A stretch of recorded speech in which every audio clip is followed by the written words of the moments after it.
Hey, Marshall Fike here again, back at it with another 1NC. So we're going to be doing a 1NC on the concussion protocol F. So I'll get started here in about 5 seconds. Alright, wait a sec. Okay. Alright. So, Judge, for a quick roadmap, we're going to be going over first the justification attack, one substantially, and then 2 DAs and one analytic DA. So, first, the justification attack. They say that the U.S.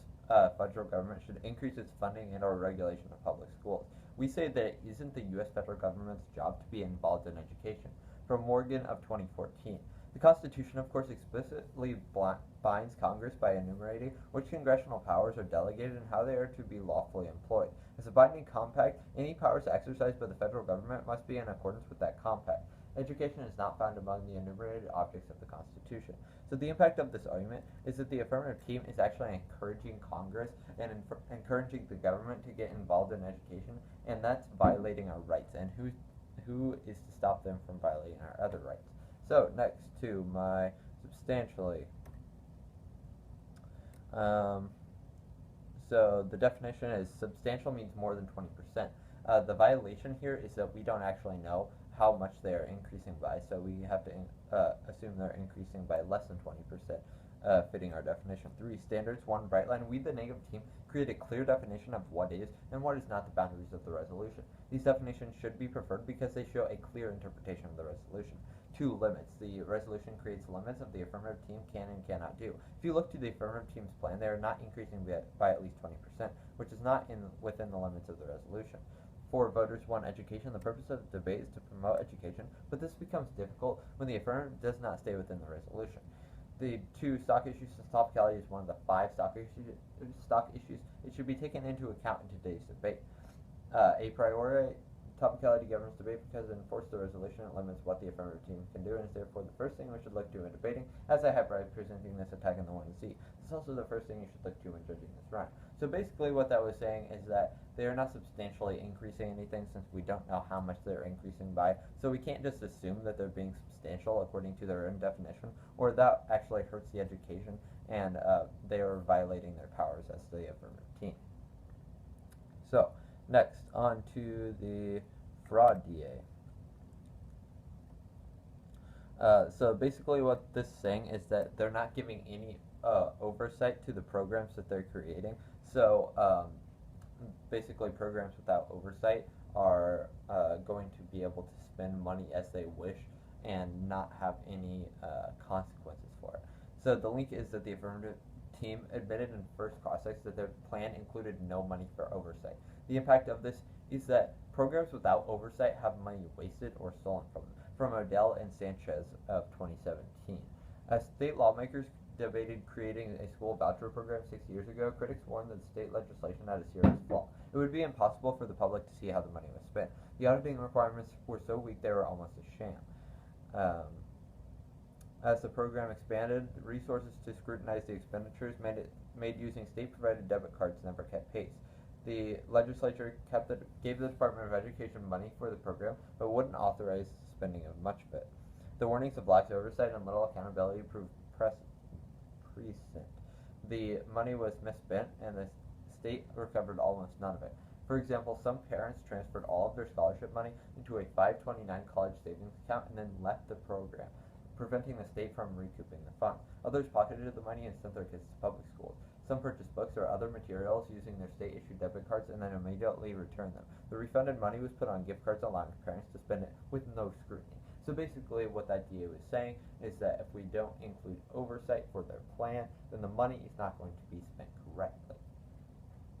So, on to my second DA, which is the Kansas on Steroids DA. This is called the Kansas on Steroids DA because, so basically what it's saying is that right now the Democrats are going to win the midterm elections, but if this legislation is passed, and since they said people will like it, it's going to boost Trump's popularity, allowing them to stay in control of the House and pass tax cuts that will be just as bad or worse than Kansas for the nation.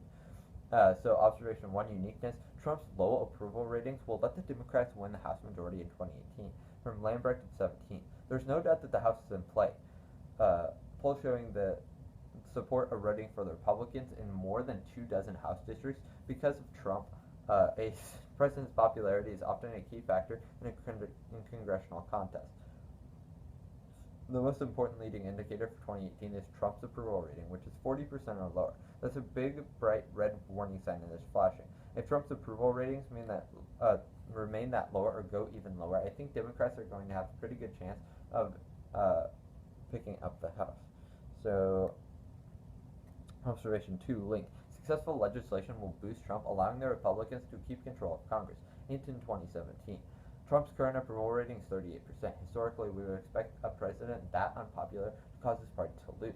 The question going forward is whether Trump can improve his approval ratings or whether congressional Republicans can distance themselves from the Trump brand. If either occurs, then the Republicans stand a good chance of holding on to their majority in the House. Observation 3, internal link. GOP will move to pass tax reform after the 2018 midterms. White 17. A major tax bill could slide next year given the number of tasks facing President Trump and the GOP the rest of this year. It's going to be hard to get tax reform done even in 2018 because the midterm elections could slip to 2019. Observation 4, impact. Trump tax bill would be like Kansas on steroids. Weissman 2017.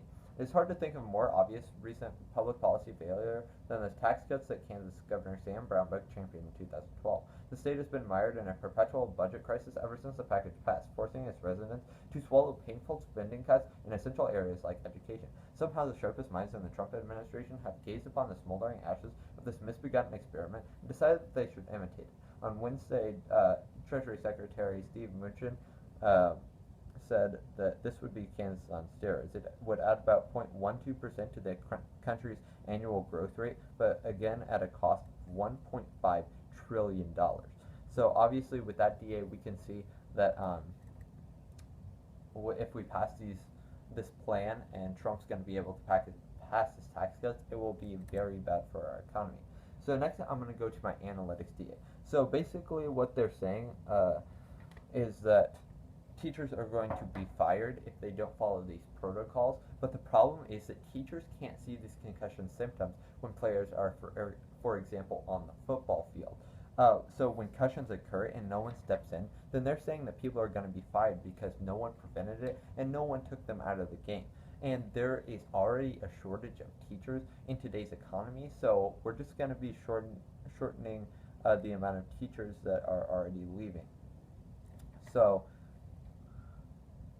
currently, education reform is already making millions of teachers quit, and this will even cause further teachers to be fired.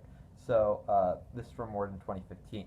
A slew of policies and technologies promising to dramatically revolutionize teaching and education over the past decades has not only failed to produce desired results, it has led to a decline in teacher morale, with large numbers leaving the profession. So with large numbers already leaving the profession, we can't fire more of these, otherwise we're going to have a mass shortage in our education in the United States. So